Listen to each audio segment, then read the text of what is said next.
मगर ये चर्चा आज क्यों कर रहे हैं? महाबोधि महाविहार में सीरियल बम ब्लास्ट हुआ था और उसके लिए मुस्लिम युवाओं को सजाएं भी हुई।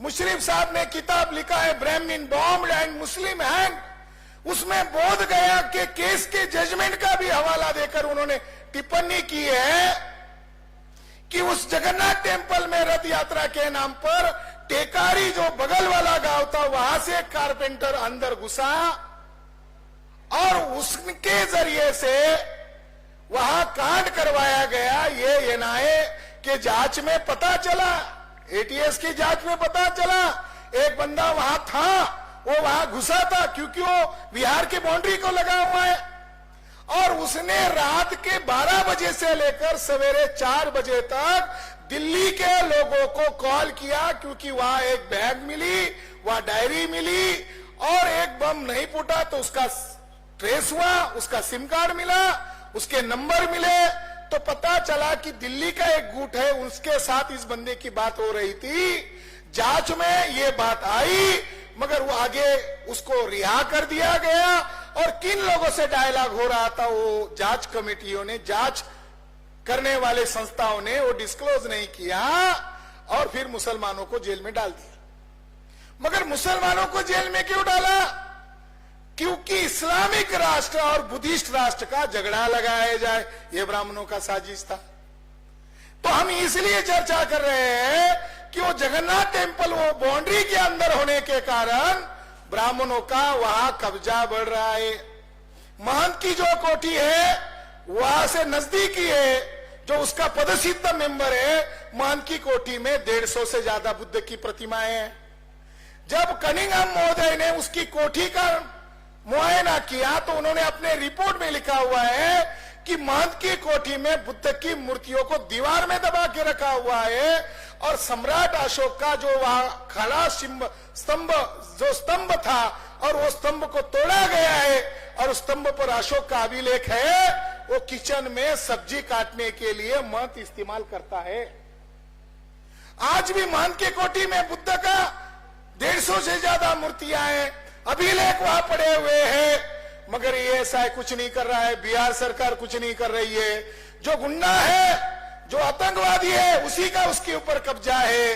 इसलिए केवल महाबोधि मुक्ति करना चाहिए, इससे नहीं चलेगा, बल्कि वहां जितने भी बौद्ध अवशेष है, जो भी बुद्धिस्ट मॉन्यूमेंट है, उसको मुक्त करने के लिए हमने इसी साल हमने वहां ऐलान किया और सरकार को वार्निंग दिया। और मैंने स्वयं महाबोधि टेम्पल एक्ट 1949 को 25-30 हजार लोग आए थे, मैंने वहां जला दिया। हम चाहते थे कि वो हमारे ऊपर एफआईआर करे, क्योंकि हमको भी केस करना था कि महाबोधि महाविहार पर आपका कब्जा क्यों है। उन्होंने कुछ नहीं किया। आने वाले साल में हम 2 लाख लोग महंत की कोठी पर लेकर जाने वाले हैं, क्योंकि वो विरासत हमारी है। ऐसा उसको सपोर्ट कर रहा है, इसलिए मामला गंभीर है। आज हमारे यहां क्षत्रिय भाई आए, हमें बहुत खुशी हो रही है। मगर हमारे सुखदेव सिंह गोगा मेढ़ी जी भी आज यहां होते, अगर दुश्मनों ने उनके साथ जो षड्यंत्र नहीं किया होता तो आज यहां होते। आज वो शेर की तरह दहाड़ते जैसे वो दहाड़ रहे थे, मगर उनके जिम्मेदार साथी आए और हम लोगों ने विषय रखा हुआ है कि चाणक्य और परशुराम ये काल्पनिक है। इस तथ्य को जो भी कोई ब्राह्मण सप्रमाण विद एविडेंस झूठा साबित करेगा, उन ब्राह्मण विद्वान ब्राह्मण को परशुराम के लिए 1 करोड़ और चाणक्य के लिए 1 करोड़ 2 करोड़ का इनाम है।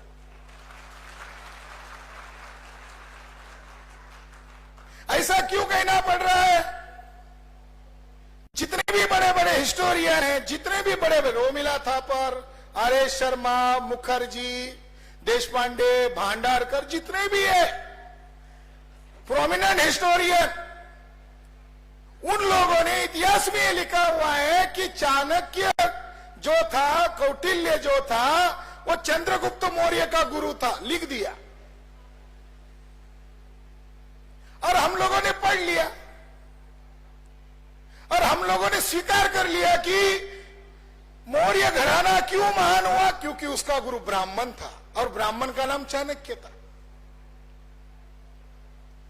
मगर किसी ब्राह्मण को किसी बहुजन समाज के लोगों ने या किसी तथाकथित विद्वान लोगों ने सवाल पूछना चाहिए था, चाणक्य अर्थात कौटिल्य का बर्थ डेट क्या है, ईस्वी सन क्या है, कौन से जिले में पैदा हुआ, कौन से गांव में पैदा हुआ, जब वो पैदा हुआ होगा तो कोई ताम्रपट है, शिलालेख है कुछ? जो कौटिल्य का अर्थशास्त्र है 1908 में उसका स्क्रिप्ट मिला और नॉर्थ इंडिया में नहीं मिला, मद्रास में मिला। और कौटिल्य का अर्थशास्त्र ही खुद प्रमाण है कि चाणक्य और कौटिल्य फेक कैरेक्टर है, हिस्टोरिकल कैरेक्टर नहीं है। ये कौटिल्य का अर्थशास्त्र खुद प्रमाण है, स्क्रिप्ट। मगर ब्राह्मणों ने चाणक्य को मौर्य घराने का गुरु कर दिया। केवल इतना मामला नहीं था तो उन्होंने स्टोरी बनाया। स्टोरी कहां से आई? 6वीं शताब्दी में एक नाटक लिखा गया, मुद्रा राक्षस। उस नाटक के जरिए से एक स्टोरी बनाई गई कि चाणक्य का नंद राजा ने अपमान किया। उसने अपनी चोटी की गांठ खोली और शपथ लिया, जब तक मैं नंद राजा की हत्या नहीं करूंगा तब तक मैं मेरी चोटी को गांठ नहीं बांधूंगा। नाटक में, हिस्ट्री में नहीं है। गुप्तकाल में नाटक लिखा गया और गुप्तकाल में जो नाटक लिखा गया उसमें यह स्टोरी बयान की गई कि फिर उसने शूद्र वंश का चंद्रगुप्त मौर्य को, युवा को आगे किया और उसके जरिए से नंद को मारा। नाटक में क्या दिखाए? नंद क्षत्रिय है और चंद्रगुप्त मौर्य शूद्र है। शूद्र कह दिया, चंद्रगुप्त मौर्य भी क्षत्रिय है। और ये जो क्षत्रिय लोग हैं इनके 36 गोत्र होते हैं और 36 गोत्र में एक गोत्र का नाम मौर्य है। आज भी है, क्षत्रियों के अंदर है।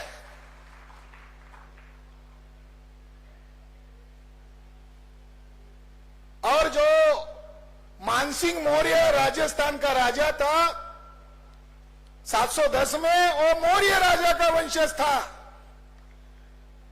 उसने अपनी बहन का लड़के को राजा वारिस बनाया, उसका नाम था बप्पा रावल।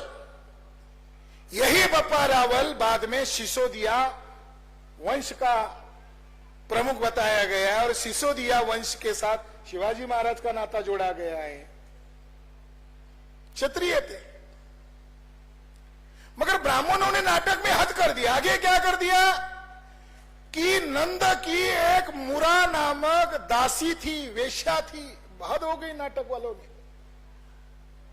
और उन नाटक को ये तथाकथित हिस्टोरियन ने हिस्ट्री मान लिया और ये चंद्रगुप्त मौर्य को शूद्र ही नहीं कहा, एक दासी पुत्र का, एक वेश्या की या उनकी जो महिला है उसका पुत्र बताया, नाजायज जायज जो भी पुत्र बताया, अपमान किया, चरित्रानन किया। और फिर एक फ्रेज बनाई गई जो आज भी बोली जाती है, शिवाजी महाराज के समय में बोली गई थी। जब जब क्षत्रिय ब्राह्मणों को चुनौती देता रहा उन क्रांतिकारी क्षत्रिय को दोहराते गए, नंद अंतम क्षत्रिय अंतम।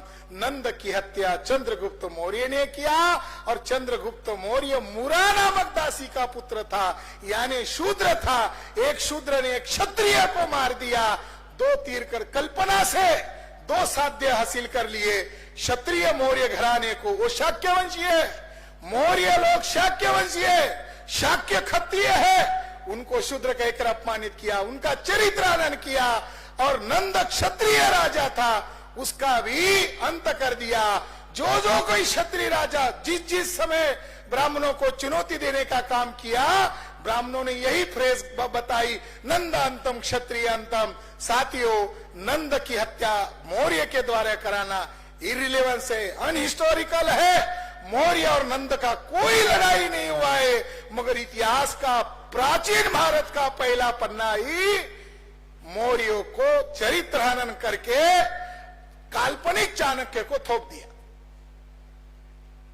अभी एक बड़े हिस्टोरियन आए हैं और उन्होंने दावा किया है, वर्ल्ड के इंडोलॉजिस्ट है, आर्कोलॉजिस्ट है, और उन्होंने दावा किया है कि चाणक्य काल्पनिक है। अगर चाणक्य मौर्य के आदर्श होते तो सम्राट अशोक के शिलालेख में कहीं ना कहीं जिक्र होता, चाणक्य का कहीं जिक्र नहीं है। मौर्य की लिपि पाली है, चाणक्य का फर्जी जो काव्य है, जो है साम षड्यंत्रकारी, वो संस्कृत में है। मौर्य ने न्याय, समता, समानता पर आधारित मैसेज दिया है अपने अभिलेखों में। कहीं पर भी वर्ण व्यवस्था का समर्थन नहीं किया, कहीं पर भी उच्च नीचता का समर्थन नहीं किया। चाणक्य का कौटिल्य का अर्थशास्त्र कहता है कि जो ब्राह्मणों के वर्चस्व को चुनौती देता है, ऐसे क्षत्रिय को साम दाम दंड भेद से मार देना चाहिए, यही धर्म है। तो वर्ण व्यवस्था का समर्थक मौर्यों का आदर्श कैसे हो सकता है? तो इसके पीछे ब्राह्मणों की साजिश यही है कि गुरु ब्राह्मण को दिखाओ और क्रेडिट ब्राह्मण को दे दो। तो इस आधार पर वो काल्पनिक है। और एक काव्य हमें मिला है 8वीं शताब्दी